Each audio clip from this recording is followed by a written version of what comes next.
YCP నేత సజ్జల భార్గవ్ రెడ్డికి సుప్రీంకోర్టులో షాక్ తగిలింది. ముందస్తు బెయిల్పై హైకోర్టులోనే తేల్చుకోవాలని స్పష్టం చేసింది. ముందస్తు బెయిల్ విషయంలో హైకోర్టులో వాదనలు వినిపించాలని క్లారిటీ ఇచ్చింది. దీంతో సజ్జల భార్గవ్ రెడ్డికి సుప్రీంకోర్టులో కూడా ఊరట దొరకలేదు.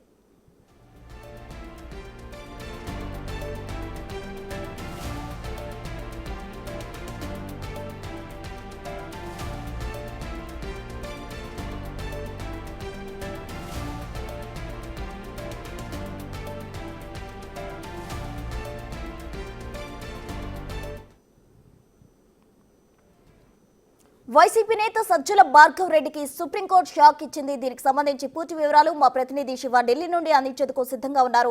శివ, చెప్పండి. అయితే ముందస్తు బెయిల్కి సంబంధించి హైకోర్టులోనే తేల్చుకోవాలని సుప్రీంకోర్టు చెప్పింది. దీనికి సంబంధించి పూర్తి వివరాలు ఏంటి? వైసీపీ సోషల్ మీడియాకు సంబంధించిన సజ్జల భార్గవ్ రెడ్డికి సుప్రీంకోర్టులో ఎదురుదెబ్బ తగిలింది. సోషల్ మీడియా పోస్టులపై ఏపీ ప్రభుత్వం తనపై దాఖలు చేసిన కేసులను కొట్టివేయాలంటూ సజ్జల భార్గవ్ రెడ్డి సుప్రీంకోర్టును ఆశ్రయించారు. ఇకపై తనపై కేసులు నమోదు చేయకుండా ఆదేశాలు ఇవ్వాలంటూ సజ్జల భార్గవ్ రెడ్డి దాఖలు చేసిన పిటిషన్ సుప్రీం ధర్మాసనం తిరస్కరించింది. సజ్జల వాదనను ఏపీ హైకోర్టులో వినిపించాలని, అక్కడే ఈ పిటిషన్ దాఖలు చేయాలని కూడా సుప్రీం ధర్మాసనం సూచించింది. ఏపీ హైకోర్టును ఆశ్రయించే వరకు సజ్జల భార్గవ్ రెడ్డిని అరెస్టు చేయకూడదంటూ 2 వారాల పాటు సుప్రీంకోర్టు మధ్యంతర రక్షణ కల్పిస్తూ ఆదేశాలు జారీ చేసింది. అంటే ఏదో హైకోర్టును ఆశ్రయించే వరకు, హైకోర్టులో విచారణ కొనసాగే వరకు కూడా 2 వారాల పాటు ఎటువంటి ముందస్తు చర్యలు తీసుకోవద్దు అనేది ప్రధానంగా సుప్రీం ధర్మాసనం తెలియజేసింది.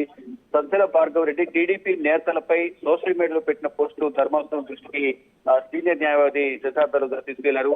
అయితే వీటన్నింటినీ కూడా సుప్రీం ధర్మాసనం పరిశీలించిన అనంతరం సజ్జల భార్గవ్ రెడ్డి పైన తీవ్రమైన వ్యాఖ్యలు చేసింది. అంటే సజ్జల భార్గవ్ రెడ్డి సోషల్ మీడియా పోస్టులని ఆమోదయోగ్యంగా లేవని, సీరియస్ గా ఉన్నాయని, బ్యాడ్ చేసినట్టు కూడా సుప్రీం ధర్మాసనం అభిప్రాయపడుతూ సజ్జల భార్గవ్ రెడ్డి దాఖలు చేసిన పిటిషన్ ను సుప్రీం ధర్మాసనం ఎంతటితో ముగించింది. తదుపరి విచారణ అనేది ఏపీ హైకోర్టులో జరగాల్సింది. ఏపీ హైకోర్టు తీసుకునే నిర్ణయాలను బట్టి ఫర్దర్ గా ప్రొసీడ్ అవ్వాల్సి తెలిపింది. ఏదైతే మధ్యంతర ఉత్తర్వులు 2 వారాల పాటు అరెస్ట్ చేయకూడదు ఆదేశాలు ఇచ్చిందో ఆ ఆదేశాలను ఫర్దర్ గా పొడిగించాలా లేదా అక్కడితోనే మధ్యంతర రక్షణ ఆపేయాలనేది హైకోర్టు నిర్ణయం తీసుకుంటుందంటూ కూడా సుప్రీం ధర్మాసనం సూచించింది. Right Shiva, thank you.